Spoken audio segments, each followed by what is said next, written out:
तो last portion जो हम लोगों ने देखा उसमें हम आ गए थे कि हाँ थोड़ा सा हम बॉडी फ्लूइड वगैरह समझ लिए थे लास्ट लेक्चर में, and we come to the point कि there is lymphatic system and there is blood circulatory system. फिर हमने एक ब्रॉडर वे में डिफरेंसेस देखे कि what is the difference between lymph and blood. Clear? तो हम कह सकते हैं कि lymph is the subset of blood. Lymph का जो भी कॉन्स्टिट्यूएंट्स होगा वो ऑलरेडी ब्लड में प्रेजेंट होगा।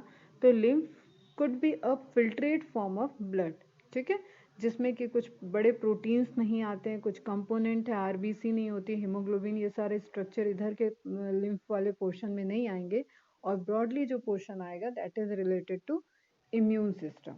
ओके, तो आज इन दोनों में से ही फर्स्ट हम लोग लेते हैं ब्लड को। ब्लड को देखेंगे डिटेल्स। ब्लड की डिटेल्स में हमें ध्यान रखना है कि कनेक्टिव टिश्यू में ऑलरेडी मैंने ब्लड पढ़ाया हुआ है, वहाँ शॉर्ट में इसलिए पढ़ाया गया था क्योंकि इसको सर्कुलेटरी सिस्टम में आपको डिटेल्स में देखना था। ओके, बट फिर भी ब्रॉडली हम जानते हैं कि हाँ ब्लड जो है वो लिक्विड कनेक्टिव टिश्यू है, ये कनेक्शन मेंटेन कर रहा है बॉडी के अंदर। डिफरेंट टाइप्स के जो आपके टिश्यूज प्रेजेंट हैं, एनिमल टिश्यूज हैं, उनके बीच में कनेक्शन, उनके बीच में सप्लाई मेंटेन करने के लिए, ये सब हम लोग कल देख चुके थे वो फंक्शनल पॉइंट ऑफ व्यू से। फिर हमें ब्रॉडली पता है कि we are included in close type of circulatory system. तो इस टाइप के सर्कुलेटरी सिस्टम में ब्लड जो है वो हर जगह एक ट्यूब के अंदर है। ट्यूब के अंदर है मेजर ट्यूब एरोटा, बहुत ब्रॉडर डायमीटर वाली जो कंपैरेटिवली है वो एरोटा है। उसके बाद फाइनर कैपिलरीज तक हम देख रहे हैं there is a net huge network of blood vessels. Clear? सबको हम ब्रॉडली ब्लड वेसल्स कहते हैं। तो इन्हीं ट्यूब में जो ब्लड फ्लो हो रहा है, जो ब्लड फ्लो हो रहा है उसके डिफरेंट कंपोनेंट्स को आज देखेंगे, उसके डिफरेंट पार्ट्स को देखेंगे। ओके, तो पहली चीज तो आर्टरी का लिया हुआ है, मतलब ऑक्सीजनेटेड ब्लड, या चलो डीऑक्सीजनेटेड ब्लड भी है तो भी कंटेंट तो वही होगा। अमाउंट ऑफ ऑक्सीजन आरबीसी के अंदर ऑक्सीजनेटेड में हाई होगा, हीमोग्लोबिन में मतलब बाइंड किया होगा ऑक्सीजन जो लास्ट चैप्टर का कवर है, और डीऑक्सीजनेटेड में नहीं होगा। That's why I said you कि कभी भी कोई भी वीडियो वॉच करना है, कभी भी कोई लिटरेचर फॉलो करना है, तो ब्लाइंडली वो पर्पल कलर या ब्लू कलर जो दिखाता है that is not the colour of venous blood. Your venous blood is also red colour. Clear? उसका भी कलर रेड है, और आपका आर्टरी में जो ब्लड है उसका भी कलर रेड है। ठीक है? डिफरेंस है कि एक में ऑक्सीजन कैरी हो रहा है, एक में CO2 ज्यादा अमाउंट में, एक में ऑक्सीजन ज्यादा अमाउंट में। तो अभी हम कंपोनेंट पे आते हैं। ठीक है? तो अब यू कैन सी हियर कि यहाँ पे एक ट्यूब लाइक स्ट्रक्चर दिया हुआ है, एक ट्यूब लाइक ये स्ट्रक्चर हो गया। इस ट्यूब के अंदर ब्लड फ्लो हो रहा है। ठीक है? तो ब्रॉडली अगर हम देखें तो इसके अंदर एक लिक्विड है और कुछ सेल्स हैं। ठीक है? तो हम उन्हीं सब के डिवीजन फॉर्म को और प्रॉपर एक चार्ट देखेंगे, और ये चार्ट आज सब लोग बढ़िया से अच्छे से बना लेना। ये होमवर्क है, इसका प्रिंट आउट लेने की ज़रूरत नहीं है। अपना A4 साइज पे बढ़िया अपना एक रजिस्टर का एक पेज लेना, जैसे कनेक्टिव टिश्यू वगैरह का बनाया था उसी तरीके से एक ब्लड का पूरा फुल चार्ट बना लेना, और इसको पेज को जैसे टेबल के सामने कुछ चीज़ें लगाते हो ना, तो उसमें बढ़िया प्रोटीन वगैरह के नाम, क्योंकि क्वेश्चन जो आएंगे वो प्रोटीन के नेम, वो इम्यूनोग्लोबुलिन का प्रेजेंस, और ये सारे कंपोजिशन कौन कितना परसेंटेज होता है, मैच द कॉलम, यहाँ से क्वेश्चंस जो होते हैं वो टफ हो जाते हैं। क्लियर? बाकी थ्योरी तो आपको याद हो जाएगी, लेकिन ये जो डेटाबेस पॉइंट है ना, ये इसी चार्ट में आप अदर पेन से, किसी अदर पेन से लिखोगे और उसको हाईलाइट करके और इसको सामने फ्रंट में पेस्ट कर लोगे। ठीक है? तो चलो पहले एनसीईआरटी की सही श्री गणेश करते हैं। Blood is a special type of connective tissue of a fluid matrix, plasma and form element. ठीक है? तो पहला तो एमसीक्यू आपको यही मिल गया। अगर ब्लड पूछता है तो ब्लड डायरेक्ट लाइन दिया है कि blood is a specialised connective tissue. ठीक है? कंसिस्टिंग ऑफ क्या क्या है इसमें, प्लाज्मा और फॉर्म एलिमेंट आएगा तो ऑप्शन गलत हो जाएगा अगर साथ में किसी ऑप्शन में फ्लूइड मैट्रिक्स दिया हुआ है। ठीक है? वैसे ब्लड को आप डिवाइड करोगे तो that is plasma and formed element, but इसने क्या किया, fluid matrix which constitute plasma and form element.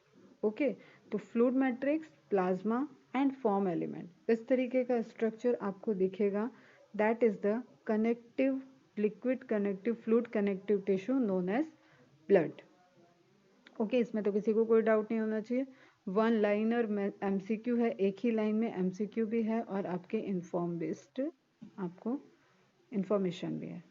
तो अभी हम प्लाज्मा स्टार्ट करने से पहले कुछ बातें कर लेते हैं। जैसे जस्ट सपोज अगर किसी को कट लगता है तो आपको इस तरीके से वहाँ पे जो आपको तो रेड कलर का निकलता हुआ ब्लड दिख रहा है, बट एक्चुअली क्या वो रेड कलर का सिर्फ ब्लड है? नहीं, उसके अंदर कॉन्स्टिट्यूएंट्स हैं, उसके अंदर कुछ सेल्स हैं, कुछ फ्रेगमेंट्स हैं, कुछ लिक्विड है। ठीक है, तो being a medical future medicos, being a medical preparatory student, आप इसके अब उसके कंपोनेंट के अंदर जा रहे हो। तो अगेन विजुअलाइजेशन पावर अपनी हाई करो। जैसे मैं बोलती हूँ जब मैं कुछ पढ़ाऊँ तो तुम्हें विजुअल होना चाहिए।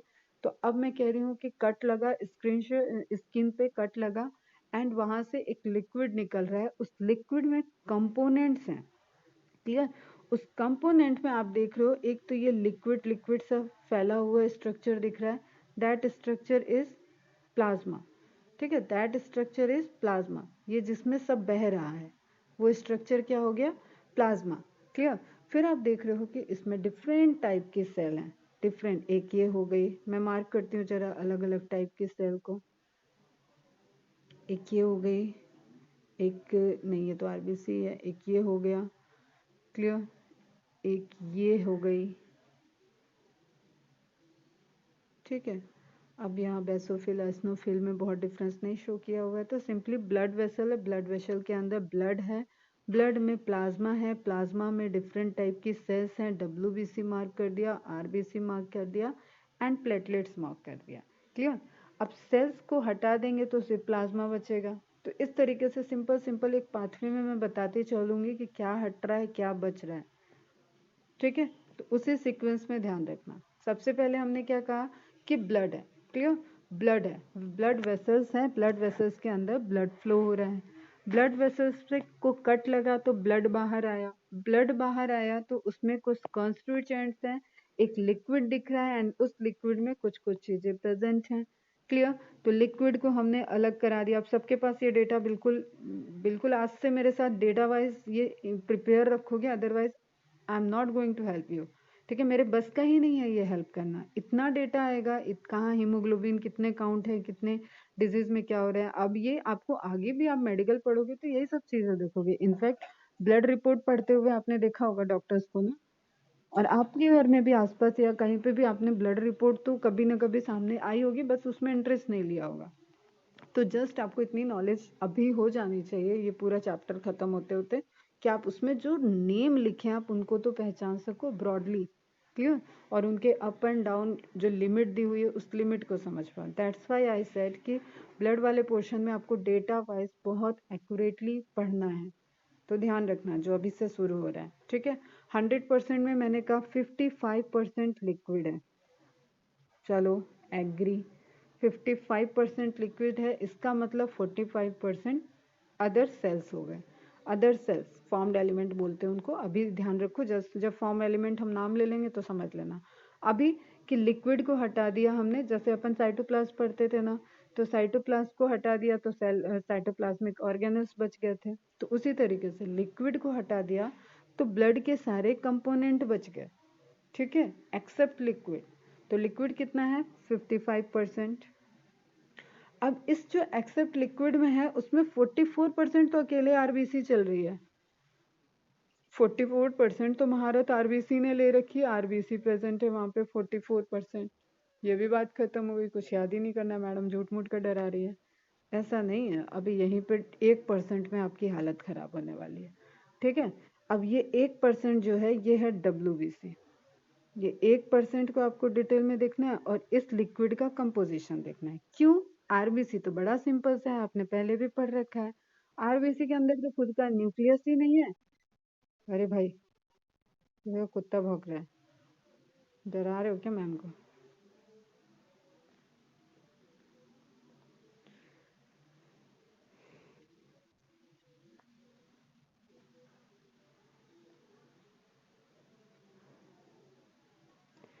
क्लियर है? तो अभी अब देखो आरबीसी के अंदर आपको पता है थोड़ी बहुत तो आरबीसी मैडम ने पढ़ा रखी है। आरबीसी में मैडम बोलती है कि ये ई न्यूक्लिएटेड स्ट्रक्चर है। जो ई न्यूक्लिएटेड स्ट्रक्चर हो गया तो उसके अंदर मेटाबॉलिज्म वगैरह तो कंट्रोल होने से रही, उसके अंदर कोई ऐसा चीज नहीं चल रहा होगा जिसमें प्रोटीन सिंथेसिस एंड ब्ला ब्ला ब्ला होगा। वो तो सब ट्रांसपोर्टेशन से ही उसके अंदर आ सकता है, क्योंकि उसके अंदर ना न्यूक्लियस है, ना बॉस है, ना डीएनए है, ना कुछ। तो एक बात तो खत्म है कि आरबीसी में हमें ले दे के पढ़ना होगा हीमोग्लोबिन, और हीमोग्लोबिन हम ऑलरेडी थोड़ा बहुत जानते ही हैं, एंड उसके कंपोनेंट चेन ये थोड़ा पढ़ना है। तो यहाँ पे तो बहुत इजी हो गया मटेरियल कि आपको 44% तो आपका कवर हो गया। अब आती है बात 1% में। 1% में कह रही है मैम कि डब्ल्यूबीसी भी है, प्लेटलेट भी है। इट मीन्स कि यहाँ पे थोड़े टाइप्स ऑफ डब्ल्यूबीसी पढ़ने हैं अपने को, आरबीसी का कोई टाइप्स नहीं है। फिर बात आती है प्लाज्मा। मैम ने तो बोल दिया ये लिक्विड है, लेकिन भाई इस लिक्विड में ही अब कुछ है जो ये मिक्स हो रहा है, मैम लिक्विड को भी अलग करेगी। तो be ready for this 55% and this 1%। एकदम फोकस होके इसके डेप्थ में चलेंगे अपन, ठीक है। तो सबसे पहले फिर से मेरे साथ ही एक बार फुल रिवाइज करो। ब्लड है, ब्लड का कंस्टिट्यूएंट्स मतलब 100%, 100% में 55% लिक्विड वाला पोर्शन आ गया, एंड 45% उसके कंपोनेंट, उसके सेल वाले कंपोनेंट आ गए। सेल वाले कंपोनेंट में आरबीसी ने बाजी मार ली, और वो अकेले 45 में 44% तो आरबीसी प्रेजेंट है। खत्म हो गई कहानी। 1% में बचा डब्ल्यूबीसी, प्लेटलेट्स एंड अदर, इसके टूटे फूटे टुकड़े आ जाएंगे, वो वहीं पे पड़ेंगे, ठीक है, जो क्लॉट्स वगैरह बनाने में रोल प्ले करते हैं। तो 1% हो गए वो। 100% कंपोजिशन ब्लड का एकदम छोटे लेवल पे। Is it clear to all of you? Is it clear? अभी सीरम की बात नहीं की है मैंने, तो सीरम और प्लाज्मा कंफ्यूज नहीं होना है जब तक मैं नहीं बताऊंगी। ओके, वेरी गुड, ठीक है। तो प्लाज्मा 1% एंड ये बात हो गई। प्लाज्मा कंपोनेंट पे आए। अब मैंने 55% के अंदर एंट्री करा दी, तो सीक्वेंस एकदम याद रखना। सबसे पहले कहाँ एंट्री कर गए अपन लोग? प्लाज्मा के अंदर, मतलब उस ब्लड के 55% को हम लोग देख रहे हैं। तो 55% में अगेन मैम ने बोल दिया कि भाई 90% तो सिर्फ और सिर्फ वाटर है। 90% उस 55% का 90% क्या है? वाटर है। ओके, गांठ बांध ली हमने, क्लियर। 7% प्रोटीन है, एंड 3% कुछ अदर सॉल्ट वगैरह है। अभी इतनी बात क्लियर। प्लाज्मा कंपोनेंट था 55% ब्लड का। 55% प्लाज्मा में 90% हो गया वाटर, एंड 7% उसके प्लाज्मा प्रोटीन्स हो गए। ये आपकी very very very important MCQs के लिए पूरी जो चार्ट दूंगी मैं, ये आपको प्रीवियस ईयर के क्वेश्चन में भी मिलेगा, और बढ़िया इनकी फंक्शनैलिटी, कितना प्रेजेंट होता है, किस डिजीज को रिलेट करेगा, क्या कम होगा, क्या ज़्यादा होगा, वो सारा आपको ये प्रोटीन्स में है, समाहित है, ठीक है। अब वाटर वाला पोर्शन, अब रिकॉल करो। कार्बोनिक एसिड को आपने किया था शिफ्ट, ठीक है। कार्बोनिक एसिड को कार्बोनेट आयन में बनाया था, वो प्लाज्मा में जा रहा है, ठीक है। डिजोल्व फॉर्म ऑफ CO2 जो ट्रेवल कर रही थी, कितने परसेंटेज थी? कितने परसेंटेज CO2 डिजोल्व थी, एंड कितने परसेंट ऑक्सीजन डिजोल्व थी?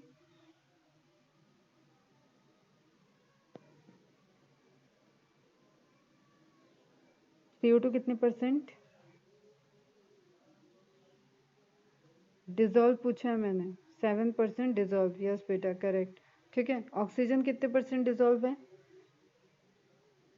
सबको आंसर करना है भाई, अभी भी चैप्टर खत्म हुआ है, टेस्ट दे लियो। 3%, करेक्ट। तो वो अब उसकी जगह आपको एकदम क्लियर होनी चाहिए, वो आपके प्लाज्मा में जा रहे हैं, और वो प्लाज्मा में कहाँ पे गया? वो इस 90% वाटर में डिजोल्व होके गया। ओके, डिजोल्व वाला बात किया, फिर कार्बोनेट आयन हो गया, फिर उसके बाद आप अदर जो भी आएगा अभी देखेंगे, ठीक है। मतलब यू कैन रिलेट के जो क्लोराइड शिफ्ट मैम ने बताया था, वो इसी प्लाज्मा से शिफ्ट हुआ होगा, ठीक है। तो जो पढ़ी हुई चीज़ें उनको भी रिलेट करो। तो प्लाज्मा को हमने डिवाइड किया 90% वाटर, 7% प्रोटीन, 3% अदर कंपोनेंट, सब मिला के आपका हो गया 100%। क्लियर है? ठीक है, चलो अभी देखते हैं और आगे क्या कहानी आ रही है। इसमें जाने के पहले थोड़ा सा एनसीईआरटी पे आते हैं बैक। एनसीईआरटी क्या कह रही है? Plasma is a straw colour. Straw coloured means, देखूं कहीं straw colour, straw colour means एकदम लाइट येलो, ठीक है, लाइट येलो, क्रीमिश येलो, ये तो येलो हो जा रहा है, और एकदम creamish yellow, that is the straw colour. मतलब व्हाइट से थोड़ा येलोइश कलर वाला वो है प्लाज्मा का कलर होता है। एक मिनट बेटा, जरा बारिश आ गई है, पता है ना आपकी मैम साधारण गृहिणी भी है। चलो, तो अभी ध्यान से सुनो। तो प्लाज्मा के लिए लिखा है plasma is a straw colour, पहला एमसीक्यू, मार्क करो सब एनसीईआरटी में, मार्क। विस्कस फ्लूइड, विस्कोसिटी पता है सबको? विस्कोसिटी क्या होती है पता है ना? फ्लूइड का नेचर क्या है? वाटरी एकदम नहीं है, विस्कस है। Constituting nearly 55% of the blood, 55% blood का क्या हो गया? प्लाज्मा हो गया। 90 to 92% of plasma is water, okay, ये भी डेटा देख लिया। And proteins contribute 6 to 8%। अब जब रेंज दे रहा है तो 1% उधर का इधर, इधर का उधर हो रहा है, ओके। तो 6 to 8% of it is protein. Protein के नेम दिया है, हम एक एक करके आएंगे इन पे, आप मार्क कर लो NCERT. Fibrinogen, globulin and albumin are the major protein. बारिश की आवाज जा रही है क्या बेटा? डिस्टरबेंस हो रहा है?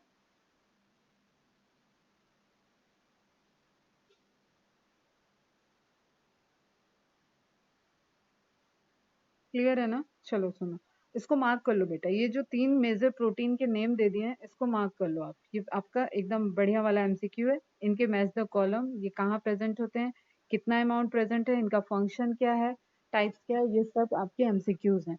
तो बी रेडी विद दैट, ठीक है। तो अभी आप छोटा सा क्या काम किया आपने, कि आपने मार्क कर लिया एनसीईआरटी में name of the major protein, okay. चलो अभी आगे चलते हैं, अपन अपने हिसाब से जरा नेम ऑफ द प्रोटीन और कंस्टिट्यूएंट्स को देखते हैं। अब ये एक मैंने चार्ट लिया गूगल से, जिसमें डिफरेंट कंपोनेंट के बारे में बात कर रहा है और पूरी एक समरी जैसी दी हुई है। आपको ये नहीं देखना है, नहीं बनाना है, जस्ट हम अभी यहाँ पे बात कर रहे हैं कि हम क्या पढ़ेंगे, कि ब्लड फ्लो ब्लड वेसल्स में हो रहा है, कंपोनेंट्स ऑफ ब्लड हम देख रहे हैं, तो उसमें सेंट्रीफ्यूगेशन करके हम ब्लड को सेपरेट कर रहे हैं। ऊपर वाला पोर्शन देखो, यही स्ट्रॉ कलर है, वेरी गुड, चलो मिल गया। This is straw colour, clear. Straw colour में आपका प्लाज्मा आ गया and this portion is components, ठीक है, जिसमें आप आरबीसी पढ़ रहे हो, आरबीसी पढ़ोगे जिसमें आप डिफरेंट टाइप के डब्ल्यूबीसी देखोगे।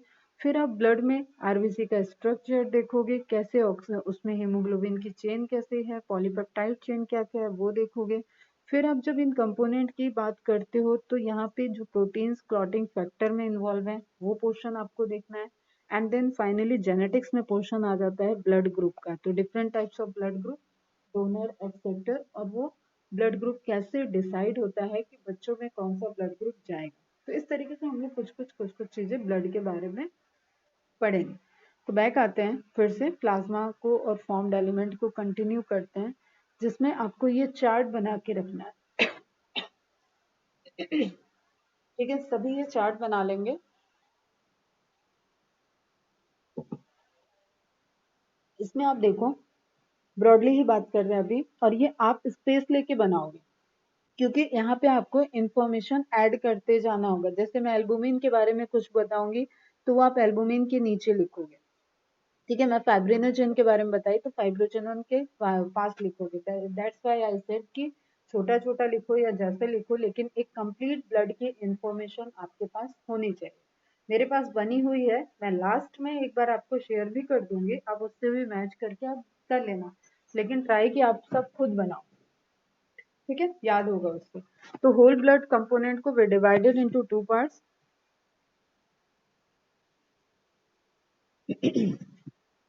Liquid portion is plasma, okay, and formed element, ठीक है।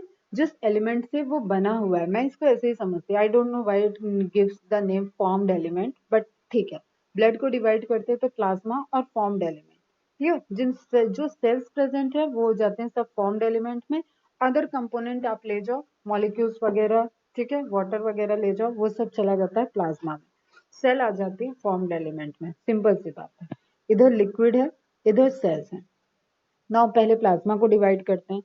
प्लाज्मा को डिवाइड किया हमने तो इसमें है वाटर, क्लियर, इसमें है वाटर, इसमें है अमाइनो एसिड्स कुछ, इसमें न्यूट्रिएंट्स है जो ट्रांसपोर्टेशन में जा रहा है, समझना आप, ठीक है, डाइजेस्टिव न्यूट्रिएंट याद आ रहा है, प्रोटीन्स हैं कुछ जिसको आपको देखना है डिटेल में, नाइट्रोजनस वेस्ट है एक्सक्रीटरी सिस्टम वाला, मेटाबॉलिक वेस्ट जो ब्लड के थ्रू ट्रांसपोर्ट कर रहा है वो भी सेल के अंदर नहीं गया बेटा, वो नाइट्रोजनस वेस्ट हो गया है, वो प्लाज्मा में जा रहा है, क्लियर। कुछ इलेक्ट्रोलाइट्स प्रेजेंट है, क्लोराइड वगैरह, वो भी कहाँ प्रेजेंट है, प्लाज्मा में प्रेजेंट है। कुछ गैसेस ऑक्सीजन CO2 जो डिजोल्व फॉर्म में जा रही है वो भी प्लाज्मा में प्रेजेंट है, क्लियर। ये तो हो गया आपका ट्रांसपोर्टेशन से रिलेटेड, इसके बारे में आपको बहुत ज्यादा नहीं लिखना होगा, ओके, ये आपको बस रिलेट करने के लिए। नाउ नेक्स्ट आ जाता है प्रोटीन्स। प्रोटीन्स में जो मेजर प्रोटीन्स हैं उसमें आ जाता है एल्बुमिन, फाइब्रिनोजेन, ग्लोबुलिन। आज ये पोर्शन कवर करेंगे। एक तो ये पोर्शन हो जाएगा, ये आपको पढ़ना है, एंड एक पोर्शन आपको ये वाला कवर करना है, ठीक है, ये पोर्शन कवर करना है, मतलब सारे सेल वगैरह के बारे में बात करते हुए इधर से ये कवर करना है, ओके। तो पहले हम क्या देख लें एक बार, जैसे आप यहाँ पे बात कर रहे हो उसी तरीके से मैम एक बार फॉर्म्ड एलिमेंट्स को भी पढ़ देते हैं। फॉर्म्ड एलिमेंट्स में क्या है, मेजर पोर्शन आपका चला गया आरबीसी, ओके, क्लियर है, एरिथ्रोसाइट्स, एरिथ्रोसाइट्स हो गया, leukocyte, WBC, erythrocytes, RBC, leukocyte, WBC, ठीक है। टूटी हुई सेल्स, फ्रेगमेंटेड सेल्स, सिंपल सी चीज अभी बता रही हूँ, मैं लिख नहीं पा रही हूँ, ठीक है, बट सुनो एकदम ध्यान से।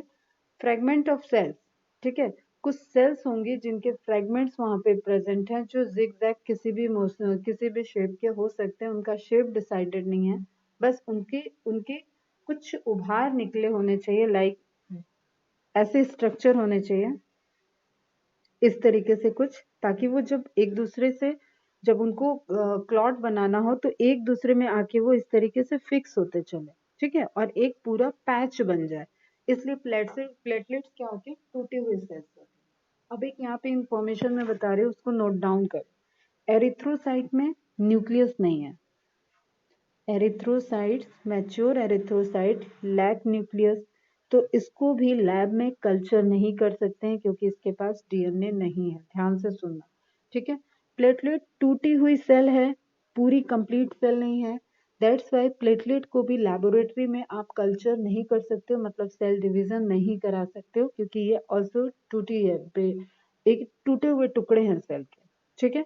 बचता है डब्ल्यूबीसी, तो एक सीधे डायरेक्ट क्वेश्चन है, सेल क्या बोलते हैं, ब्लड के अंदर वो कंपोनेंट, वो सेल जिसको आप लेबोरेटरी में डिवाइड करा सकते हो, जिसकी कॉपीज बना सकते हो, जिसमें सेल डिवीजन करा सकते हो, वो कौन सा कंपोनेंट होगा। देखो इधर वाले तो सब एलिमेंट हैं बेटा, इनकी तो बात ही नहीं है, ये तो सेल है ही नहीं, ठीक है, ये एलिमेंट हैं, केमिकल्स हैं, इनको एक साइड कर दिया। एरिथ्रोसाइट में न्यूक्लियस नहीं है, नहीं कर सकते कल्चर। प्लेटलेट टूटी हुई सेल है, कंप्लीट सेल चाहिए होता है कल्चर करने के लिए, एक सिंगल सेल नहीं है, ये कल्चर नहीं हो सकती। ल्यूकोसाइट कंप्लीट सेल्स हैं, डब्ल्यूबीसीज आर द कंप्लीट सेल्स, ठीक है, डिफरेंट टाइप की डब्ल्यूबीसीज होंगी, उनको आप कल्चर करा सकते हो, मतलब they undergo cell division. Are you getting my point, is it clear. एक क्वेश्चन यहीं पे आप इंफॉर्मेशन बेस्ड नोट डाउन करना।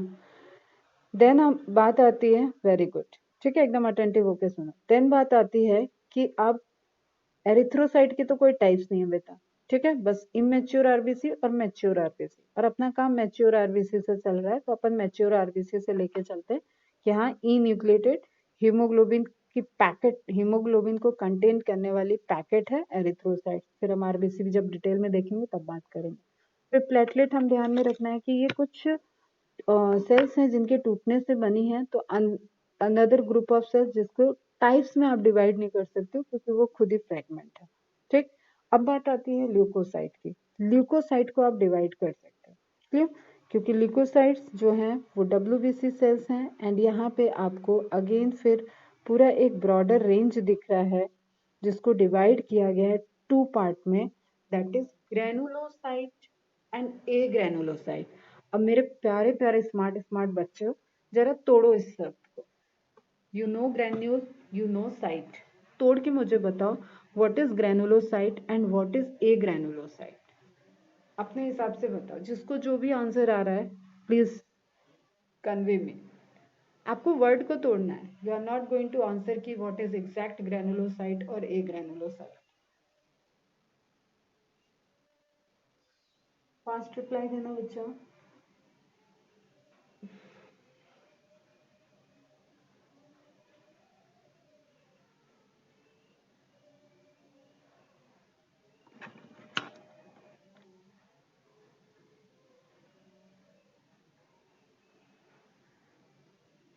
ग्रेनुलोसाइट होता है एक छोटा टुकड़ा, okay. Granule small particle, yes, okay. और बताओ, साइटा को भी तो ले लो बेटा। साइटो मीन्स क्या होता है? And cyte means cells. साइटा मतलब सेल्स, ओके। तो इसका मतलब हम ऐसा कह दें कि ग्रेनुलोसाइट मतलब ऐसी सेल है जिसके अंदर छोटे छोटे, तुमने जो बताया उसके अकॉर्डिंग मैं बता रही हूँ, छोटे छोटे ग्रेन्यूल्स हैं, छोटे छोटे टुकड़े हैं। Can I say that? Clear? तो ग्रेनुलोसाइट वो सेल हो गई जिसके अंदर आपको साइटोप्लाज्म में छोटे छोटे टुकड़े दिखेंगे या छोटे छोटे कंपोनेंट दिखेंगे और ग्रेन्यूल्स आप उनको कह रहे हो, ठीक है। तो साइटोप्लाज्म में ग्रेन्यूल्स प्रेजेंट है, ऐसी डब्ल्यूबीसी को बोलते हैं ग्रेनुलोसाइट। नाउ ए ग्रेनुलोसाइट वो भी बताओ, what is a granulocyte? Again साइटा means cell, granule means granule, a means absence, very good एलम, ठीक है। तो एब्सेंस जहाँ पे ग्रेन्यूल्स प्रेजेंट नहीं है वैसी सेल क्या हो गई? ए ग्रेनुलोसाइट। तो आपने ब्रॉडली डब्ल्यूबीसी को डिवाइड कर लिया, हाँ बेटा करेक्ट। ग्रेन्यूल्स एब्सेंट, तो जिसके साइटोप्लाज्म में आपको ग्रेन्यूल दिखेंगे जब ब्लड टेस्ट होता है तो वहाँ पे ब्लड में काउंट देखने पड़ते हैं बेटा, माइक्रोमीटर क्यूब मतलब वॉल्यूम में देखना होता है कि कितना वहाँ पे काउंट है। तो उसमें आपको बहुत अच्छे से देखना है कि न्यूट्रोफिल है, मतलब ग्रेनुलोसाइट है, ए ग्रेनुलोसाइट है। पहले तो यही ब्रॉडर है, मतलब जिस सेल के कंपोनेंट में, जिसके सेल के कंपोनेंट में साइटोप्लाज्म में छोटे छोटे बिंदियां दिख रही हैं, डॉट डॉट डॉट स्ट्रक्चर दिखेंगे, वो न्यूट्रोफिल, बेसोफिल, एस्नोफिल हो सकती हैं। क्लियर? उसके बाद उनको डिवाइड किया जाता है उनके लोब्स के पॉइंट पे, उस पे आएंगे बाद में। एंड जहाँ पे आपको इस तरीके के डॉट डॉट स्ट्रक्चर नहीं दिख रहे हैं वो हो जाती हैं आपकी लिम्फोसाइट्स और मोनोसाइट्स। भूलोगे क्या यहाँ पे? नाम अभी भूल सकते हो but leukocyte divided into granulocyte and agranulocyte, ये नहीं भूलना है, ठीक है। Granulocyte again divided into neutrophils, basophils, eosinophil. इन सब के काउंट मेजर करते हैं बेटा कि ब्लड जो कंप्लीट ब्लड काउंट होता है उसमें इन सब के काउंट आते हैं। एस्नोफिल हाई आ रहा है मतलब एलर्जी हो रखी है, बेसोफिल हाई आ रहा है मतलब ऑटो इम्यून चल रहा है, इम्यून सिस्टम बहुत स्ट्रांगली है, न्यूट्रोफिल्स हाई आ रहा है मतलब हो जाता है कि बैक्टीरियल इन्फेक्शन हो रखा है, ठीक है। डब्ल्यूबीसी का काउंट हाई आ रहा है मतलब बैक्टीरियल इन्फेक्शन है, डब्ल्यूबीसी का काउंट लो आ रहा है मतलब पूरे ल्यूकोसाइट काउंट लो आ रहा है मतलब वायरल इन्फेक्शन है, डब्ल्यूबीसी का काउंट एक लिमिट से भी ज़्यादा हाई आ रहा है that is related to blood cancer, कि ब्लड कैंसर हो रखा है। तो means there is certain test, मतलब जो आप एक जनरल फिनोमेना, ठीक है। ये प्राइमरी, कभी भी देखो प्राइमरी टेस्ट होते हैं ब्लड टेस्ट, उसके बाद कंफर्मेटरी टेस्ट और भी होते हैं, एलाइजा, आरआईए, ठीक है, जिसका जो होना हो, सीटी स्कैन वगैरह वॉट एवर। जिसको एक डॉक्टर को अगर प्राइमरी ऑब्जर्वेशन करना है तो सबसे पहले वो क्या लेता है? ब्लड का सैंपल, लिक्विड सैंपल से होता है, यूरिन सैंपल, ब्लड सैंपल, इस तरीके के टेस्ट होते हैं, ओके। तो ब्लड का हमने पूरा एक थोड़ा सा ब्रॉडर वे में समरी देखा जिसका चार्ट आपको बना के रखना है स्पेस के साथ, क्योंकि हम इनके अंदर जाएंगे और अंदर जाएंगे तो इंफॉर्मेशन बढ़ेगी और आई वांट कि एक ही चार्ट में सारी इंफॉर्मेशन समराइज्ड हो जाए आपकी, ठीक है। अब वहाँ पे क्या दिखा हुआ था? प्रोटीन्स के नेम लिखे हुए थे, fibrinogen, globulin and albumin and are the major proteins. Then again NCERT का पेज रह गया, fibrinogens are needed for clotting, बाद में आते हैं इसमें, ठीक है, बाद में आएंगे, एनसीईआरटी पे भी वापस बाद में आएंगे। तो पहले हम प्लाज्मा के अंदर हैं, प्लाज्मा क्या है? 55%। अब अगेन ये चार्ट ध्यान में रखो, इन सब का स्क्रीनशॉट ले सकते हो, ये अलाउड हो, तुम लोग स्क्रीनशॉट ले लो, नोट्स बना लो, जैसे कंफर्टेबल हो वैसे कर लो, बट आना चाहिए, सारी इन्फॉर्मेशन आपके दिमाग में सेट हो जानी चाहिए। तो सिंपल, अभी जो मैंने एक पूरा ब्रॉडर दिखाया था जिसमें सारी चीजें थी, जेनेटिक्स वाला, ब्लड ग्रुप वाला, ब्लड क्लॉटिंग वाला, वहां पे मैंने बताया स्ट्रॉ कलर। तो आप देख रहे हो कि सेंट्रीफ्यूगेशन करा के ब्लड को 2 पार्ट में डिवाइड कर दिया जाता है। सेंट्रीफ्यूगेशन टेक्निक क्या है, टूल्स एंड टेक्निक में पढ़ाई गई है ना। रोटेट करता है, सेंट्रीफ्यूगल फोर्स के अकॉर्डिंग रोटेट कर रहा है, बहुत हाईली आरपीएम होता है, रोटेशन पर मिनट 10,000 भी हो सकता है, ज्यादा होता है रोटेशन पर मिनट। तो उससे क्या हुआ, ब्लड डेंसिटी ग्रेडियंट के अकॉर्डिंग डिवाइड हो गया, सेंट्रीफ्यूज हो गया। तो डिवाइड हो गया तो उसके प्लेटलेट, उसके सेल वाला पोर्शन नीचे सेटल डाउन हो गया एंड लिक्विड वाला पोर्शन ऊपर सेपरेट हो गया। क्लियर। तो अब ये सेपरेट वाले पोर्शन को आप बोल रहे हो प्लाज्मा। प्लाज्मा में आप देख रहे हो कि ये ब्लड का हो गया 55%, 55% में आपने देखा वाटर हो गया 90% अराउंड। ठीक है। तो अब कंस्टिट्यूएंट्स पे आ जाओ, जो लेफ्ट साइड में आपको दिया है, constituents of plasma, constituents of plasma इस पोर्शन पे एंड उनके मेजर फंक्शन। एक ही चार्ट में मैं सभी यहाँ पे तुम्हें रिलेट करा दूंगी, थोड़ा अटेंटिव होके सुनना, देर तक चलेगा ये वाला चार्ट। तो आप खुद ही फोकस रहो। क्लियर। खुद फोकस रह के देखो कि हम कहाँ पे बोल रहे हैं। तो फर्स्ट लाइन में आपको लिखा हुआ है वाटर। वाटर, आपको पता है वाटर तो यूनिवर्सल सॉल्वेंट है बेटा, उससे तो कोई अपने को प्रॉब्लम ही नहीं है, सब चीज़ों के लिए बेस्ट सॉल्वेंट है, वो चल रहा है, वो बहुत इसेंशियल है, बॉडी फ्लूइड का लेवल मेंटेन करने के लिए भी इसेंशियल है। सेंस कराएगा। क्लियर। तो water solvent for carrying other substances, इसलिए वाटर है वहां पे। सॉल्ट, सॉल्ट ध्यान रखना, सॉल्ट, और ये जितने सॉल्ट हैं ये सबके नाम आपको पता होना चाहिए। Sodium, potassium, calcium, magnesium, chloride, bicarbonate. Bicarbonate से अभी अभी आप रेस्पिरेटरी सिस्टम में इंटरेक्ट कर चुके हो, क्लोराइड से आप ऑलरेडी इंटरेक्ट कर रखे हो, सोडियम भी आप लोगों को बहुत अच्छा से जनरल पता है कि हाँ सोडियम होना चाहिए। ठीक है। एडिशनल इंफॉर्मेशन याद रखनी है, potassium, calcium, magnesium, potassium, calcium, magnesium, these all six are the salt ions, major salt ions present in plasma. Okay. ठीक है। तो sodium, potassium, calcium, magnesium, chloride, bicarbonate. Chloride bicarbonate आपको रटने की जरूरत नहीं है, अभी आपने रेस्पिरेटरी सिस्टम में पढ़ रखा है। कैल्शियम सोडियम ऐसे ही याद रहता है, पोटेशियम मैग्नीशियम आप ऐड कर लो, कुछ भी करो लेकिन ये 6 नाम याद रहना चाहिए। क्यों चाहिए ये, मैडम ने बढ़ा रखा है ऑस्मोसिस, पढ़ाया है ना, ऑस्मोसिस पढ़ाई थी ना बहुत अच्छे से, बहुत लंबे लंबे लेक्चर गए थे। सॉल्यूट कंसंट्रेशन, सॉल्यूट का इफेक्ट, फिर ट्रांसपोर्टेशन के टाइम पढ़ाया था, फिर प्लांट ट्रांसपोर्टेशन में पढ़ाया था, पहले प्लाज्मा ट्रांसपोर्टेशन में पढ़ाया था। तो उस सभी जगह पे जो सॉल्यूट हैं, जो आयंस हैं, उसी में रोल प्ले कर रहे हैं आपके सॉल्ट। ओके बेटा। तो ऑस्मोटिक बैलेंस को मेंटेन कर रहे हैं। क्लियर। ऑस्मो रेगुलेशन में हेल्प कर रहे हैं। एल्बुमिन मेजर प्रोटीन होता है जो इसमें आता है, मतलब प्रोटीन के फॉर्म में। यहाँ पे सॉल्ट में आपको ध्यान रखना है, they help in osmotic balance, pH to maintain the pH, buffering मतलब थोड़ा भी पीएच हाई लो हो रहा है, कैसे उसको मेंटेन किया था बफर की तरह, क्लोराइड शिफ्ट कर रहा था। ओके। तो रिलेट करो, बफर करेगा, नॉर्मल पीएच रखने की कोशिश करेगा ब्लड के लिक्विड की। आरबीसी के अंदर की बात नहीं हो रही है, ध्यान से सुनना, फिर से बात कर रही हूँ, आरबीसी के अंदर की बात नहीं हो रही है, प्लाज्मा में हो अभी इस टाइम। तो प्लाज्मा के ऑस्मोटिक बैलेंस को कंट्रोल करने में ये सॉल्ट कंट्रीब्यूट कर रहे हैं, पीएच को मेंटेन करने में कंट्रीब्यूट कर रहे हैं। क्लियर। ठीक है। और नर्व्स एंड मसल्स के फंक्शन के लिए है ये, वहाँ पे एक्सचेंज ऑफ आयंस होता है, कैल्शियम आयन बड़ा इंपॉर्टेंट रोल प्ले करेगा मसल्स कॉन्ट्रैक्शन में, तो वो सारे ट्रैवल करके नर्वस सिस्टम में सोडियम आयन रोल प्ले करेगा। तो everything is related to other system and its own system. ठीक है। तो ऑस्मोटिक बैलेंस यहाँ पे मेंटेन कर रहा है, पीएच को मेंटेन कर रहा है, बफर कर रहा है, जो भी बफर मतलब तुम लोग को पता है एसिड बेस को बैलेंस करना। ठीक है। तो सॉल्ट जो हैं sodium, potassium, calcium, magnesium chloride, bicarbonate ions, ये सारे सभी सॉल्ट कंट्रीब्यूट कर रहे हैं ऑस्मोटिक बैलेंस को मेंटेन करने के लिए प्लाज्मा के या ब्लड के, आप कह सकते हो, तो both are correct.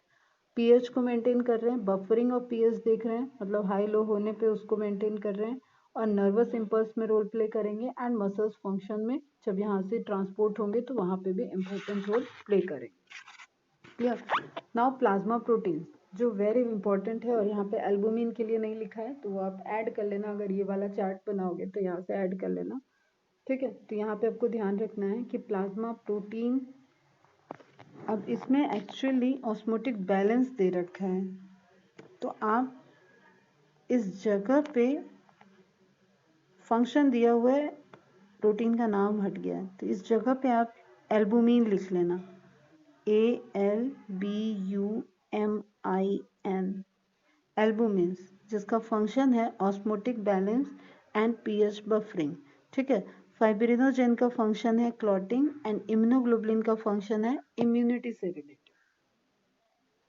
Are you getting my point? जो आपके एनसीईआरटी में मेजर प्रोटीन्स लिखे हुए यही हैं। एक चार्ट और दूंगी जिसमें और एडिशनल प्रोटीन्स की बात होगी, लेकिन आपको अभी ये ध्यान में रखना है, एल्बुमिन, फाइब्रिनोजेन, एंटीबॉडी, इम्यूनोग्लोबुलिन। तो ग्लोबुलिन प्रोटीन मतलब एवरीवेयर जो प्रोटीन्स ग्लोबुलर स्ट्रक्चर में है वो ग्लोबुलिन प्रोटीन्स हो जाते हैं। उसके बाद एक उनका पूरा एक सेक्शन है बॉडी में इम्यूनोग्लोबुलिन, आईजी, ठीक है, आईजी शॉर्ट फॉर्म में आईजी से रिप्रेजेंट करते हैं। तो वन बाय वन हम इनको पूरा कंप्लीट देखेंगे। जो अदर सब्सटेंस था वहाँ पे कंपोनेंट में प्लाज्मा के आपने देखा था अदर सब्सटेंस, वो भी आपको नोट डाउन करके रखना है। अदर सब्सटेंस में एवरीथिंग जो ब्लड से ट्रांसपोर्ट हो रहा है वो सब यहाँ पे आ जाएगा। तो इसमें सॉल्ट भी हो सकते हैं, इसमें मिनरल्स भी हो सकते हैं, इसमें विटामिन भी हो सकते हैं, ठीक है, न्यूट्रिएंट भी हो सकता है, इसमें वेस्ट प्रोडक्ट भी हो सकता है, यूरिया भी हो सकता है, हार्मोन्स भी हो सकते हैं, एवरीथिंग इज देयर। तो nutrient, waste product, respiratory, hormones, ये आप नोट डाउन कर लोगे। Is it clear? तो ये हो गया, ब्रॉडली डिवाइड कर दिया आपने प्लाज्मा को। क्लियर। अब देखते हैं हम यहाँ पे फर्स्ट था फाइब्रिनोजेन को देखते हैं फर्स्ट। फाइब्रिनोजेन बेसिकली एक चेन ऑफ रिएक्शन है, और मेरा पीएचडी का पार्ट भी है ये। मैंने ब्लड क्लॉटिंग की डिजीज को, थ्रोम्बोसाइटिस को देखा हुआ है। तो उसमें क्या होता है ना कि ट्रिगर होता है, ब्लड क्लॉटिंग इज ट्रिगर्ड, ठीक है, कि क्लॉट बनाना है, अननेसेसरी क्लॉट नहीं बन सकता है बॉडी में, अदरवाइज वो डिजीज है। तो ब्लड क्लॉटिंग कैसा है ना, जैसे आपका सी सॉ वाला गेम आपने देखा है, सी सॉ वाला छोटे पे खेला होगा, ऐसे रहता है ना, एक बंदा इधर बैठता है, एक बंदा इधर बैठता है, ठीक, ऐसे भी हो सकता है, ऐसे भी हो सकता है। तो इस तरीके से ब्लड क्लॉटिंग का कुछ बेचारे का हाल है ब्लड का, कि वो इस तरीके से बैलेंस रहना बहुत ज़रूरी है। क्लॉटिंग अगर ज़्यादा हुई, क्लॉटिंग ज़्यादा हुई तो भी डिजीज़ है, क्लॉटिंग नहीं हो रही है तो भी डिजीज़ है, मतलब both condition is disease condition. Clot का बनना भी ज़रूरी है, क्योंकि आपका जो नॉर्मल ब्लड फ्लो हो रहा है, ब्लड प्रेशर से ब्लड फ्लो हो रहा है, उससे ब्लड वेसल्स इंटरनली डैमेज करती हैं। उनको रिपेयर करने के लिए पूरा कोएगुलेशन कास्केट बनना बहुत ज़रूरी है, तो वो भी चलना चाहिए। और जो आपको कट लग रहा है, बाहर से आपको एक्सटर्नल इंजरी समझ में आती है, वहाँ पे भी ब्लड फ्लो रुकना चाहिए, अदरवाइज ब्लीडिंग होती रहेगी। तो that is a important phenomena. But unnecessary अगर क्लॉट बहुत बड़े बड़े बन रहे हैं तो वो इसी ब्लड वेसल्स में ट्रैवल करते हुए जाके ब्लॉकेज कर सकते हैं। एंड इसमें सबसे ज़्यादा सीवियर होता है जब वो पल्मोनरी साइड में, मतलब लंग्स के साइड में जाके अगर ब्लॉक कर दिए, तो यू कैन रिलेट इट कि आपका जो भी पर्सन को ये होगा उसका रेस्पिरेटरी सिस्टम, उसका हार्ट डैमेज हो सकता है। ओके, अभी इसको नहीं पढ़ना है, पढ़ेंगे कि कैसे ये एक्टिवेट होगा फाइब्रिनोजेन, इंट्रिंसिक एक्सट्रिंसिक दोनों फैक्टर कैसे वर्क करेंगे, और कैसे फाइनली ब्लड क्लॉट होता है। But now you can only see कि फाइब्रिनोजेन जो है ब्लड क्लॉटिंग फैक्टर, इसमें प्लेटलेट्स भी आएंगे, इसमें इन्वॉल्व होंगी सेल्स भी। अभी बस कंपोनेंट के पॉइंट ऑफ व्यू से आप ये चार्ट देख रहे हैं। क्लियर। फिर हम बात करते हैं इम्यूनोग्लोबुलिन की। Immunoglobulin, this is the actually Y shape structure होते हैं, ठीक है, एक्चुअली वाई शेप के स्ट्रक्चर होते हैं जो आपको बहुत अच्छे से देख रहा होगा। और ये भी क्या है, पॉलीपेप्टाइड के चेन है, मतलब प्रोटीन्स हैं। Antibodies are the proteins. कहाँ गया,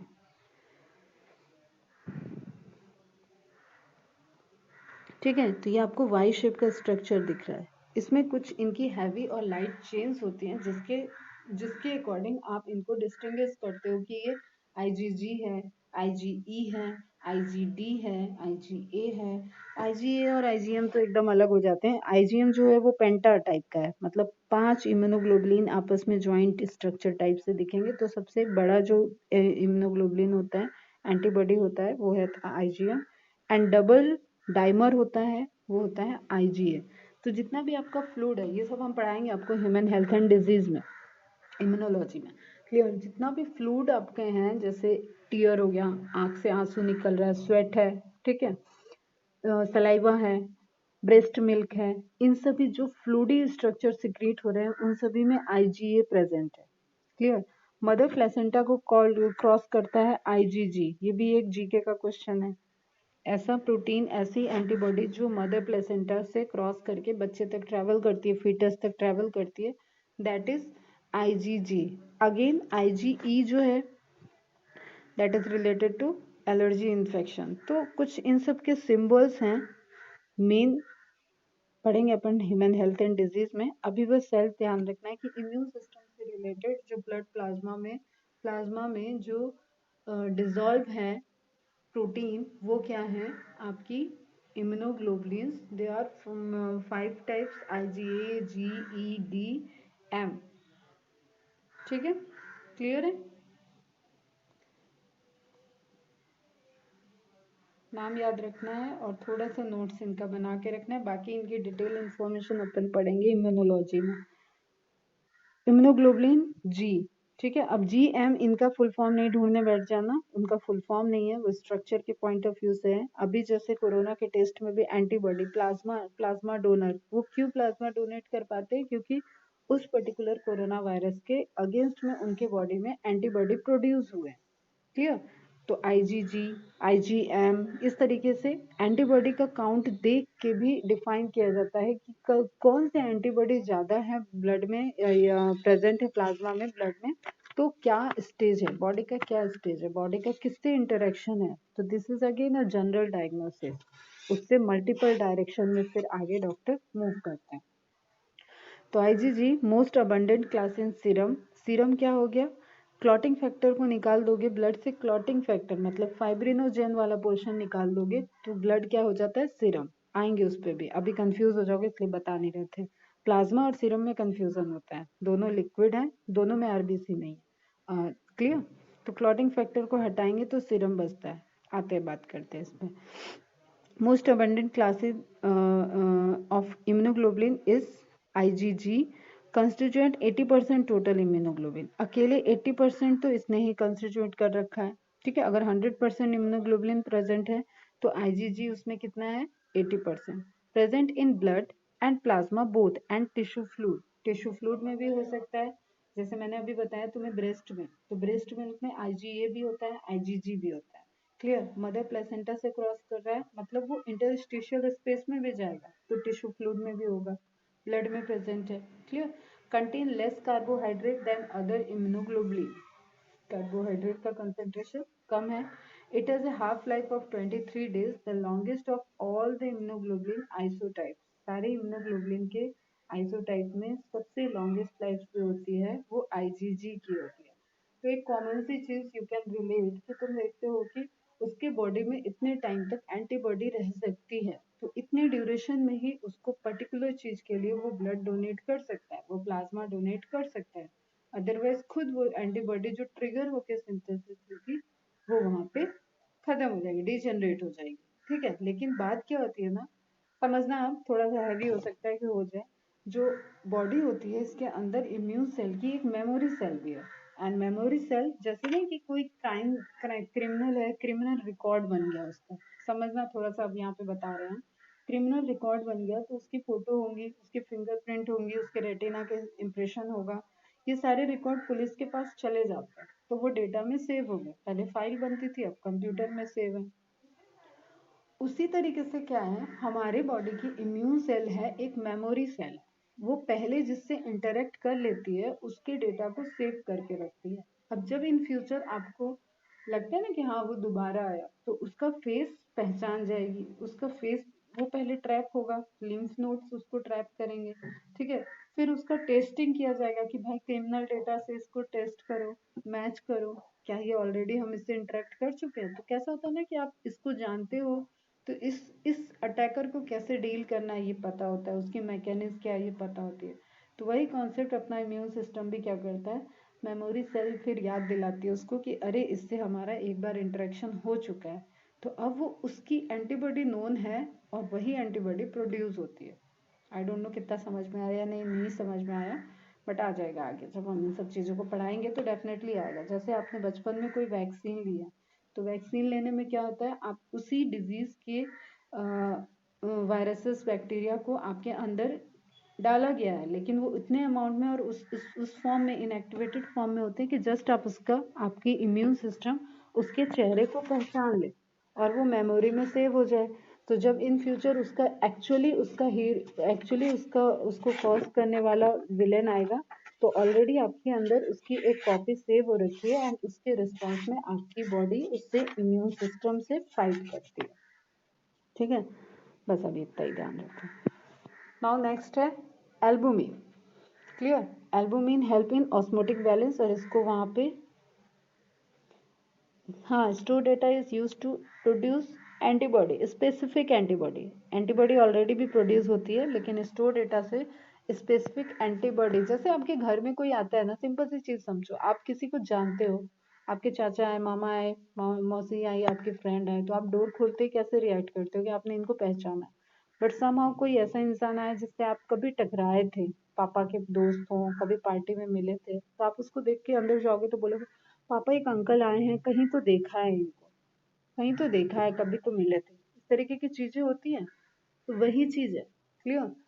मेमोरी सेल के पास जा रहे हो, अब पापा आएंगे तो पापा पहचान जाएंगे, क्योंकि पापा ने उनसे ज्यादा इंटरेक्ट किया हुआ है, तो मेमोरी सेल पहचान जाएगी, उनके अंदर डेटा सेव्ड है कि वो पर्सन जो डोर पे है वो कौन है, ठीक है। पहली बार हम फेस से, जैसे तुम लोग भी आए थे नए नए, तो बहुत लोगों को हम फेस से पहचानते थे, बहुत लोग को नेम से पहचानते थे, फिर जब अपन ऑफलाइन हुए तो अपन नेम फेस सब मिलाए, तो कुछ पता चला, किसी को मैं बॉय समझती, कोई गर्ल निकल रहा था, कोई कुछ अलग अलग से चीजें इंसिडेंट्स हो रही थी अपने साथ। तो वो उसी तरीके से कि आपकी मेमोरी में क्या डेटा सेव है एंड उससे रिलेटेड आप इंफॉर्मेशन को प्रोसेस कर रहे हो, क्लियर है। थर्ड है एल्बुमिन। एल्बुमिन प्रोटीन, ये तीनों ही प्रोटीन्स हैं। एल्बुमिन प्रोटीन क्या कर रहा है, ऑस्मोटिक बैलेंस में रोल प्ले कर रहा है। एंड एक चीज इंपॉर्टेंट नोट डाउन कर लेना, ये जनरेट करता है ऑन्कोटिक प्रेशर को मेंटेन रखता है, ठीक है। जो ब्लड के अंदर ऑन्कोटिक प्रेशर है, सिंपली आप एल्बुमिन के कंसंट्रेशन से जो प्रेशर है उसको ये मेंटेन करता है, एंड उससे नर्वस सिस्टम और सारे ऑस्मोरिसेप्टर सेंस कर पाते हैं कि हाँ क्या कंडीशन है, डिसबैलेंस तो नहीं हो रहा है, ऑस्मो रेगुलेशन डिसबैलेंस तो नहीं हो रहा है। एल्बुमिन लीवर में फॉर्म होता है, तो डिजीज, लीवर की भी डिजीज एल्बुमिन से रिलेटेड होती है, एल्बुमिन को मेजर करके लीवर की डिजीज भी पता चलती है। किडनी में एल्बुमिन आने लगता है, मतलब यूरिन में एल्बुमिन पास होने लगता है, तो यूरिन टेस्ट से भी एल्बुमिन आता है। तो सिंपली एक चीज है कि ये आपके ऑस्मोटिक बैलेंस को मेंटेन करने में ये प्रोटीन रोल प्ले कर रहे हैं, और इनकी हायर लिमिट या अननोन सोर्सेज से इनका पाया जाना भी लीवर वगैरह के मैकेनिज्म को डिस्टर्ब हो चुके हैं, ये इंडिकेट करता है। और एक प्रेशर, जो प्रेशर ये जैसे ब्लड है, तो ब्लड का पूरा प्रेशर तुम्हें पता है हाइड्रोस्टैटिक प्रेशर है, लिक्विड है, फ्लूइड का प्रेशर है, वेसल्स पे, ब्लड वेसल्स पे हाइड्रोस्टैटिक प्रेशर लग रहा होगा। उसी तरीके से जो एल्बुमिन के कंसंट्रेशन से प्रेशर जनरेट हो रहा है, that is known as oncotic pressure, and it is 25 mm Hg in normal case. Note down कर लेना। Albumin is a protein, yes, देख ही रहे हम लोग, मेड बाय द लिवर, बहुत इंपॉर्टेंट पॉइंट है, सिंथेसिस इसकी कहाँ हो रही है, लीवर में। Albumin is the major plasma protein. तो प्लाज्मा प्रोटीन में भी अगर आप सारे चारों प्रोटीन जो है, अभी तक आपको 3 का इंट्रैक्शन हो गया, इन प्रोटीन के कंट्रीब्यूशन को देखोगे तो सबसे मेजरली जो प्रेजेंट है that is albumin. Short note सब बना लेना एल्बुमिन का। एल्बुमिन का वेट जो है वो है 69 के डेल्टन। ठीक है, सिंगल पॉलीपेप्टाइड चेन है, ये इंपॉर्टेंट एमसीक्यू है। मैच द कॉलम में आ जाते हैं चारों प्रोटीन एक साथ और इनको मैच करना होता है। इंपॉर्टेंट पॉइंट है सिंगल पॉलीपेप्टाइड चेन।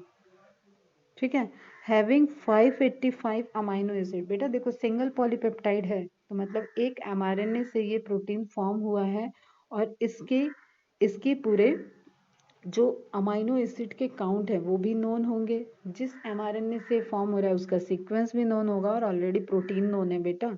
तो समझो कि कंटिन्यूअस 585 अमाइनो एसिड मतलब जो मोतियों की माला याद है बायोमोलिक्यूल में पढ़ाती थी, तो उस तरीके की 585 अमाइनो एसिड के माला और उनका सीक्वेंस कि कब कौन सा अमाइनो एसिड होगा, दैट विल डिसाइड कि ये फंक्शनल एल्बुमिन फॉर्म होगा और ये पूरा स्टेज कहाँ हो जाएगा जाके गोल्जी अपरेटस के अंदर। तो सेल भी बैकग्राउंड में चलना चाहिए। तो 585 अमाइनो एसिड की चेन है विद 17 डाइसल्फाइड बॉन्ड। किसी को याद है डाइसल्फाइड बॉन्ड का रोल क्या था? What is the role of disulphide bond? एक सिंपल सी चीज हिंट देती हूँ, मैंने बोला था पेपर है, पेपर को फोल्ड करना है। अब इसके आगे तुम लोग बताओ। 17 disulfide bond is the most abundant protein 60% in total blood plasma। देख लो भैया ब्लड प्लाज्मा के अंदर गए अपन प्रोटीन में अगेन अपन ने परसेंटेज डिवाइड कर दिया है कि लिंक। यस बेटा लिंक करेक्ट है। स्टेपलर के पॉइंट ऑफ व्यू से मैंने बताया था कि पेपर को अगर फोल्ड करना है तो आप उसको परमानेंट स्ट्रक्चर देना चाहते हो तो उस फोल्ड पे आप स्टेपलर लगा दो। यस बेटा करेक्ट क्लियर। तो वो आपका क्या हो जाता है, उस परमानेंट फोल्ड को आप सेकेंडरी टर्सरी स्ट्रक्चर में कन्वर्ट करते जाते हो प्राइमरी स्ट्रक्चर को। तो सेम वे में यहाँ पे वही स्टेपलर कितने लगे हुए हैं, 585 अमाइनो एसिड के बीच में 17 डाइसल्फाइड ब्रिजेस या bonds present. Clear. It is the most abundant protein. It means कि जो आपने 7% प्रोटीन्स का आप देख रहे थे उसमें 60% क्या है, सिर्फ और सिर्फ एल्बुमिन है इन द ब्लड प्लाज्मा। ठीक है, डेसीलीटर में दिया हुआ है 3.25 to 5 ग्राम पर डेसीलीटर। डेसी वैसी पता है ना तुम लोग को, एक वो अपन छोटे पे पढ़ते थे क्या, अरे यार बड़ा अच्छा सा पढ़ते थे, किलो हेक्टर। चलो कभी याद आएगा तो बात करेंगे। Is it clear? ये डेटा नोट डाउन कर लेना और इंफॉर्मेशन है वो भी नोट डाउन करो। सिंथेसिस ऑफ एल्बुमिन लीवर में प्रोड्यूस होगा तो प्रोडक्शन साइट पूछेगा तो सिंपल सी बात लीवर में प्रोड्यूस होता है, बोन मैरो वगैरह नहीं। हाँ kilo hecto deca metre, metre भी आएगा बीच में, kilo hecto deca metre deci centi millilitre. ठीक, उससे सारी यूनिट याद रहती थी। तो liver produce about 12 gram albumin per day. अब देखो डेटा वाइज आ गया, कुछ इन्फॉर्मेशन नोट डाउन करना। 12 ग्राम एल्बुमिन पर डे, ये एक दिन में 12 ग्राम की यूनिट दी हुई है, which represent 25% of total hepatic protein synthesis। What is hepatic?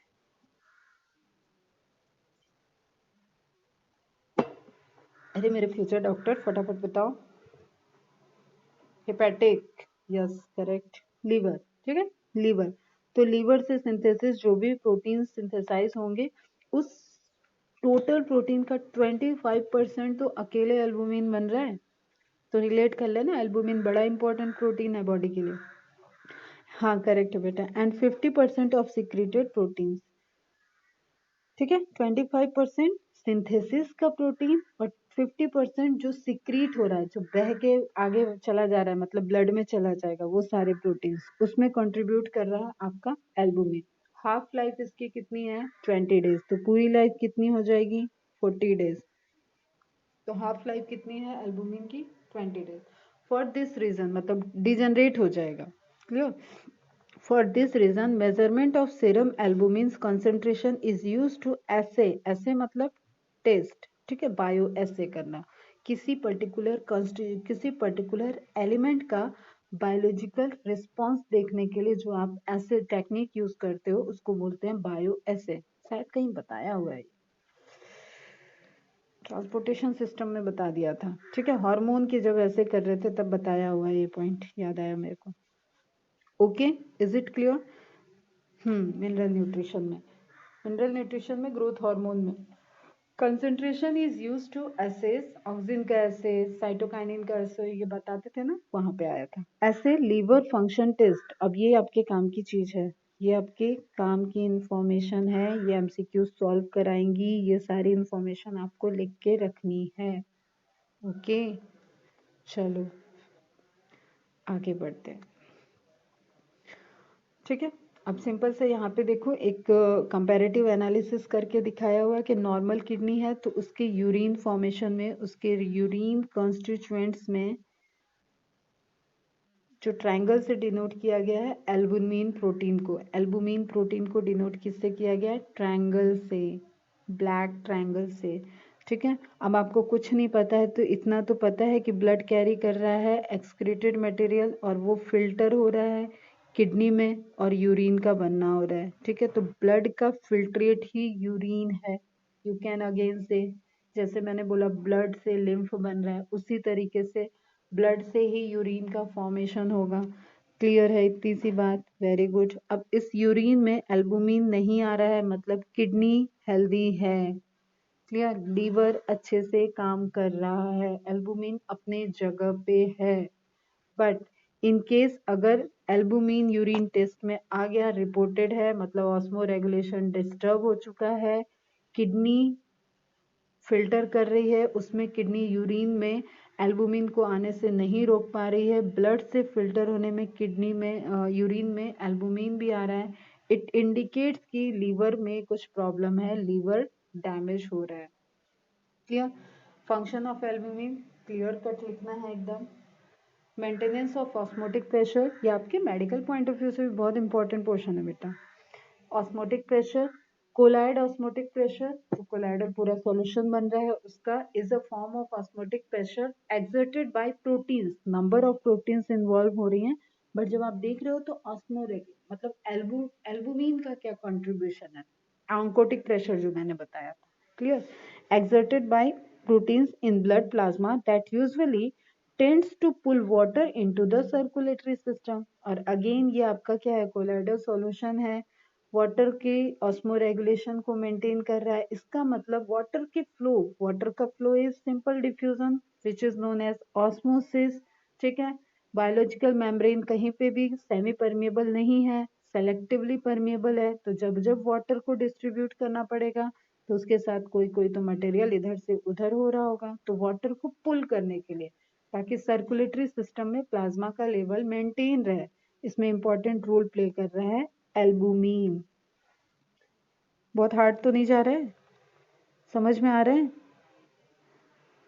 Fast लग रहा हो या हार्ड लग रहा हो तो रोक देना मुझे।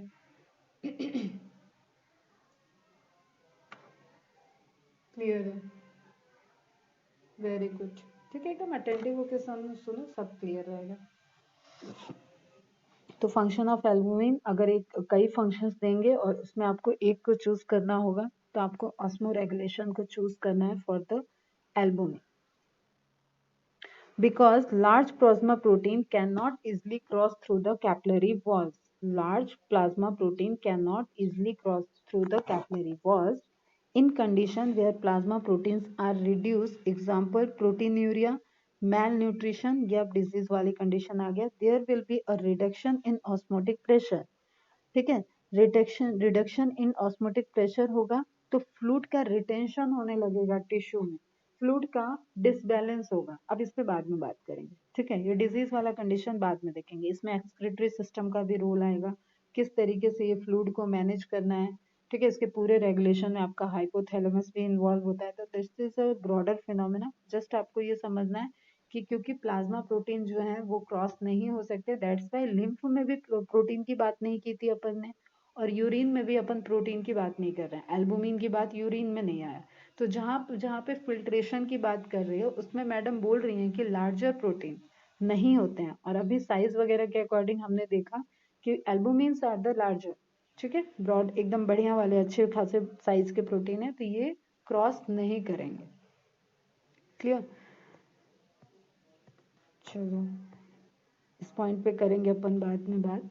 तो एक बार यहाँ पे हम चार एक प्रोटीन जो नहीं आ रहा था कहीं पे उसको भी मार्क करके रखना, prothrombin which activates the blood coagulating cascade, जो वहाँ पे चेन दिख रहा था उसको एक्टिवेट करने के लिए बड़ा इंपॉर्टेंट प्रोटीन है।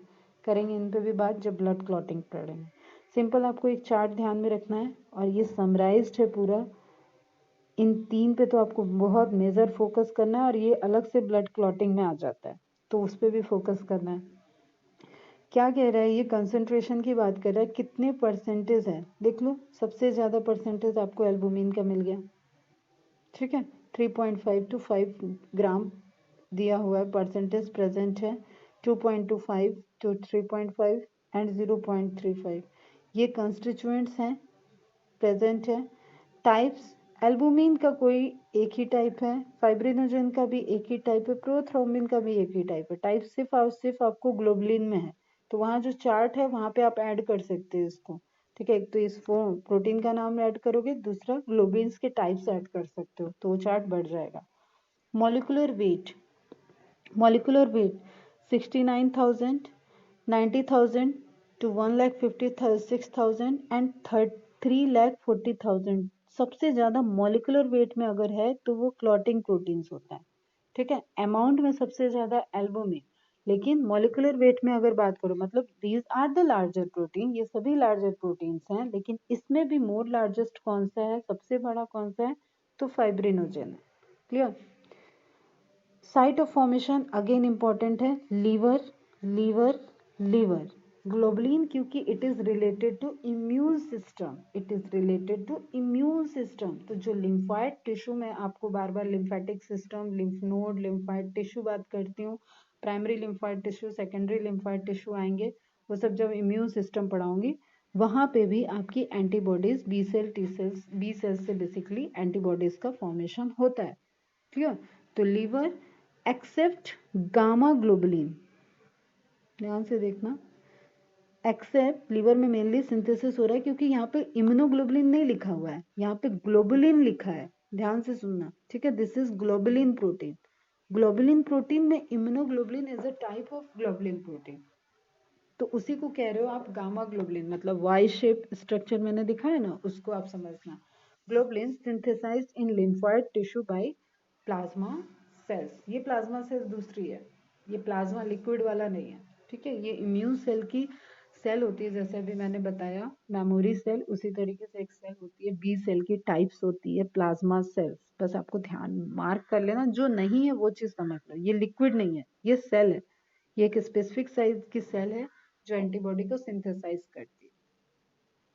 Main function maintaining plasma colloidal ऑस्मोवैलेंस, enzymatic function defence function globulin का हो गया, ब्लड क्लॉटिंग फाइब्रिनोजेन का हो गया, and prothrombin very important, that is also contributing in the blood clotting mechanism. Is it clear?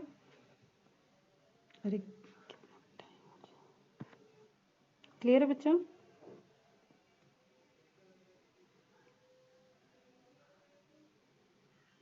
ठीक है। क्या एक ये लिख लेना, सीरम, ब्लड में से अगर क्लॉटिंग फैक्टर्स हटा देंगे तो सीरम बचेगा। तो सीरम टेस्ट जो सुनते हो वो ऐसा नहीं है कि वो प्योर का प्योर प्लाज्मा है, तो दोनों में डिफरेंस है, अपन इस पे करेंगे बात। अभी एनसीईआरटी का वाला पॉइंट देख लेते हैं जो छोड़ा था बीच में प्रोटीन से रिलेटेड। इसको मार्क करो, चलो एनसीईआरटी में फाइब्रिनोजेंस आर नीडेड फॉर क्लॉटिंग, अब फंक्शन दिया हुआ है और तुम टेबल बना लोगे पूरा, आर नीडेड फॉर क्लॉटिंग और कोएगुलेशन ऑफ ब्लड। क्लियर है।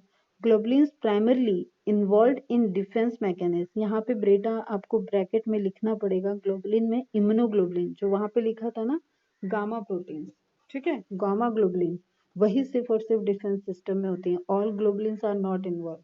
तो प्राइमरली आर इन्वॉल्व, यहाँ पे बात कर रहा है आईजी की, तो ये मार्क कर लेना एनसीईआरटी से हट के जरा। Defence mechanism of the body and the albumin, सबसे ज्यादा इसको स्टार मार्क कर लेना। हेल्प इन ऑस्मोटिक बैलेंस, क्योंकि जब आप ऑस्मोलैरिटी की बात करते हो, ऑस्मोटिक बैलेंस की बात करते हो, तो लीवर, किडनी, ब्रेन सब कुछ आएगा। Plasma also contains a small amount of minerals like sodium, calcium, magnesium, carbonate, chloride. एक वहाँ पे एक्स्ट्रा क्या था, पोटेशियम. ये 3 2 5, एक वहाँ पे पोटेशियम है, उसको यहाँ पे पेंसिल से ऐड कर लेना. ग्लूकोज, अमाइनो एसिड, लिपिड, ये जो आपके डाइजेस्टिव न्यूट्रिएंट्स आ गए, एक्सक्रीटरी सब्सटेंस आएंगे, उन सब के पार्ट आ जाएंगे. Glucose, amino acid, lipids are also present in the plasma as they are always in transit in the body, क्योंकि वो न्यूट्रिशन एब्जॉर्प्शन एंड एसिमिलेशन की प्रोसेस में फ्लो हो रहा है. फैक्टर्स फॉर कोएगुलेशन और clotting of blood are also present in the plasma, जिसमें आपको थ्रोम्बिन, थ्रोम्बिनोजेन, ये सारी बातें करोगे, थ्रोम्बोसाइट्स की बात करोगे, वो सब यहाँ पे आ जाएंगे. इन एन इनएक्टिव फॉर्म, ये इंपॉर्टेंट पॉइंट है, ठीक है. दैट्स वाई वो चेन ऑफ रिएक्शन की बात की थी.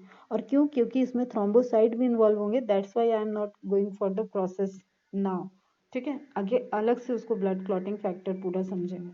Plasma without the clotting factor is called serum. Plasma without the clotting factor is called serum. Plasma से, अब आपने ब्लड से निकाला लिक्विड, वो हो गया प्लाज्मा. प्लाज्मा से निकाला क्लॉटिंग फैक्टर, तो बच गया आपका सीरम. हाँ, फाइब्रिन में कन्वर्ट होगा. फाइब्रिनोजेन इनएक्टिव फॉर्म में रहता है तो वो सॉल्युबल फॉर्म रहता है, एंड फाइब्रिन में कन्वर्ट होता है तो वो थ्रेड लाइक अपीयरेंस बना जाता है, और थ्रेड ही आपस में मिलके एक पैच बनाएंगे जो ब्लड को क्लॉट करेगा. Is it clear? समझ में आ गया?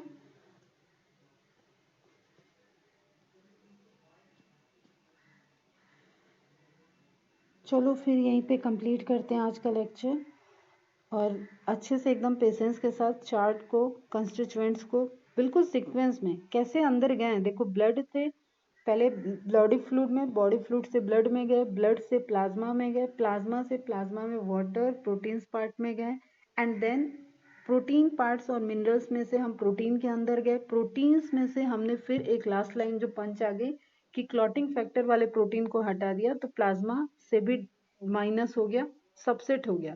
तो सीरम, सीरम प्लाज्मा के अंदर, प्लाज्मा ब्लड के अंदर, इस तरीके से आपको ध्यान रखना है.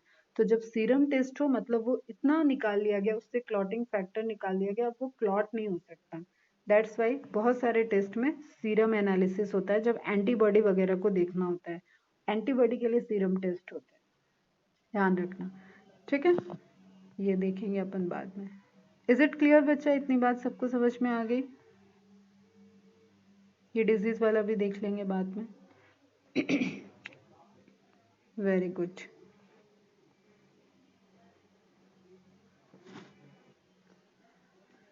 ठीक है, एक ये भी डेटा सुन लो और ये भी नोट डाउन कर लेना, तो फिर यहाँ पे आपका कंप्लीट हो जाएगा. फिर फॉर्म्ड एलिमेंट में चलेंगे कल. हेमाटोक्रिट, जो volume of Hima, Hima means Hema means haemoglobin से देखना है, तो वो आरबीसी के अंदर है.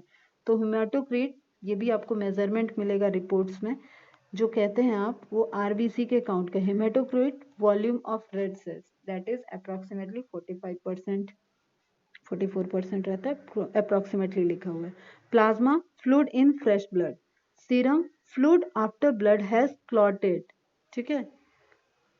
Fluid after blood has clotted, blood clotting के बाद में, मतलब जिस पोर्शन में क्लॉटिंग फैक्टर नहीं है वो, ये थोड़ा सा कॉन्ट्राडिक्टरी लाइन है, तो तुम अपना वो फॉर्मूला लिखना. ब्लड में से प्लाज्मा, प्लाज्मा में से minus coagulation factor, and then it is known as serum. Fluid after blood has clot, मतलब ब्लड क्लॉट कर गया है, फिर भी जो फ्लूइड रह जाए, तो मतलब जिसमें क्लॉटिंग फैक्टर नहीं है, तो that is known as serum. Plasma serum plus fibrin, हाँ ये वाला इंपॉर्टेंट है, ये लिख लो. Plasma serum plus fibrinogen and other clotting factor. तो क्लॉटिंग फैक्टर को आप रिमूव कर दोगे प्लाज्मा से, तो सिर्फ और सिर्फ सीरम बचेगा. नॉर्मल ब्लड वॉल्यूम, ये तो हम बाद में बात करते हैं इससे. वैसे तो आप जानते हो कि बॉडी में जो है वो 5.5 लीटर से 5 to 5.5 लीटर ब्लड आपका मूव कर रहा है पूरी बॉडी में, ठीक है. इसमें प्लाज्मा 3 लीटर है, आरबीसी 2.5 लीटर है. तो ये डेटाबेस आपका पूरा लिक्विड वाला कंटेंट कवर हो गया. सब अच्छे से इसका डेटा बना लेना, चार्ट बना लेना, और इससे रिलेटेड एमसीक्यूज भी सॉल्व करना. अब एक्सरसाइज 1 में देखो, एक्सरसाइज 2 में देखो, इवन PYQs में जाओ, अगर वहाँ पे कोई भी सीरम प्लाज्मा इनसे रिलेटेड क्वेश्चन है, प्रोटीन से रिलेटेड क्वेश्चन है, उसको सॉल्व करो आप। ठीक है, तो होमवर्क में मैं सिर्फ ये लिखूंगी कि MCQs from the covered portion, और आप सॉल्व करोगे, क्वेश्चन के नंबर डालो, उसका आंसर लिखो एंड PDF बना के सेंड करो। अभी PDF बनना बंद हो गया है, देख रही हूँ मैं ग्रुप में, है ना, तो थोड़ा सा लिखो और उसको सेंड करो। छोटा छोटा पोर्शन है, कवर करो। और चार्ट वगैरह बनाना, अभी स्पेस लेके चार्ट बनाना, क्योंकि उसमें ऐड करना है। तो आज नहीं भी बनाओगे तो भी चलेगा, लेकिन पढ़ लेना आज। चलो।